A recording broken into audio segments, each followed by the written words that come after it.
ఇప్పుడు డిస్ప్రపోర్షన్ బ్లౌట్ అయిన తర్వాత ఏం చేస్తారు? డిస్పెక్ట్ ఆఫ్ ఆల్ థింగ్స్ అంట.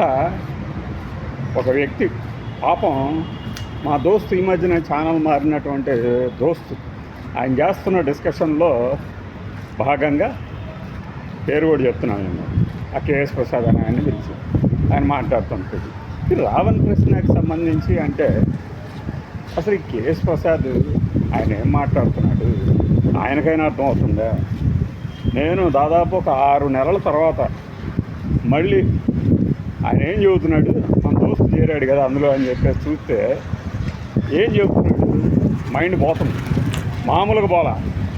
అసలు ఎంత క్లీన్గా అబ్జర్వ్ చేసి ఎంత క్లీన్గా ఫాలో అవుదాం అనుకున్నా కూడా అస్సలు పట్టుకోలేకపోయా. ఏదో డిస్ప్రపోర్షన్ లేవట్ ఇది ఏంటి బయటకట్టు విధానమే తన ఉద్దేటి అసలు ఏంటి అంటే అసలు మరి ఆయన ఎలా గెటాన్ అవుతున్నాడో తెలియదు, అంటే నేను ఆర్థికంగా చెప్పట్లా. ఆయన ఏం మాట్లాడుతున్నాడు అసలు ఆ యూట్యూబర్ బచ్చలకూరు జోసఫ్ గురించి వీడు డిస్కషన్లు ఇన్ని రోజులు పెట్టుకోవటమే ఇదైతే ఈయన వచ్చేసి మాట్లాడటం దాని మీద మళ్ళీ అవతలోడు అభిప్రాయం. పోలీసులు కదా చూస్తుంది, కోర్టులు కదా చూస్తుంది, వీళ్ళ అభిప్రాయాలతో ఎవరికేం సంబంధం ఉంది? పోనీ 2-3 ఛానళ్ళు ఉన్నాయి వాళ్ళంటే అదే పనిగా విషం కక్కుతూ ఉంటారు కాబట్టి వాళ్ళకి చెల్లింది.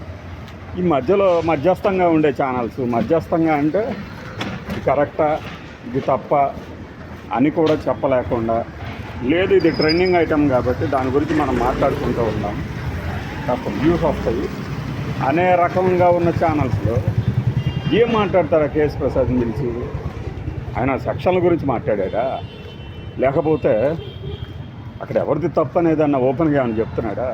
వైఎస్ఆర్సీపీ వాళ్ళకి ఒక విధానం అంటే ఎక్కడేడ్చి వచ్చింది? అసలు ఏముంది? అసలు ఒక విధానం అంటే ఏడ్చి వస్తే కదా, లేకపోతే అంబటి రాంబాబుని పెద్దిరెడ్డి రామచంద్రరెడ్డి ఏదేదో హడావిడి తప్పితే నోటి హడావిడి తప్పితే ఇంకేదైనా ఉందా మీరు చెప్పండి. అది చూసిన తర్వాత అనిపించింది బాబు కేఎస్ ప్రసాద్ నీకు దండం స్వామి అని చెప్పేసి. ఏం మాట్లాడతాడు ఆయన, దేని గురించి మాట్లాడతాడు? పిలిచిన సతీష్ గారికి మైండ్ పోయి ఉంటుంది నాకు తెలిసి. ఈ మధ్యన ఆయన ఏదో సూదుల దారం ఎక్కిస్తున్నట్టుగా ఇట్లా అంటూ ఏదో డిస్కషన్ చేసుకుంటూ ఉంటారు. ఆయనకు తోచిన బాటలో సౌమ్యంగా తనకు తెలిసినటువంటి వాస్తవాల గురించి. కానీ ఒక ఛానల్లో పనిచేస్తున్నారంటే ఎవరికైనా సరే ఆ ఛానల్ తాలూకు యాజమాన్యం తాలూకు ధోరణే కనబడుతుంది డిస్కషన్స్లో. అంతేగాని మనం మాట్లాడుకున్నట్టు స్వేచ్ఛగా అలా ఉండదు. పోయి కొరివితో తలగొక్కోవటం అంటే ఇదే. పైగా ఆ కొరివి అసలు ఎవరిని గోకుతుందో కూడా అర్థం కాదు. నేను మాట్లాడిన దాంట్లో ఎంత మాత్రం తప్పు లేదు అనేది ఆ తాలూకు డిస్కషన్ చూస్తే మీకు అర్థమవుతుంది, అందులో సందేహం లేదు. ఇది ఇప్పటికీ చాలాసార్లు రుజువైంది. ఇంతకీ ఈయన ఎవరినైతే వ్యతిరేకిస్తూ మాట్లాడుతుంటాడో ఒక నిమిషం క్రితం, ఆ తర్వాత ఆయనకే అర్థం కాకుండా మాట్లాడటం మొదలుపెట్టేసేసి ఎక్కడికో తీసుకుపోయి ఎక్కడో ముగించి ఇప్పుడు నేను ముగిస్తున్నట్టుగా ఉంటుంది.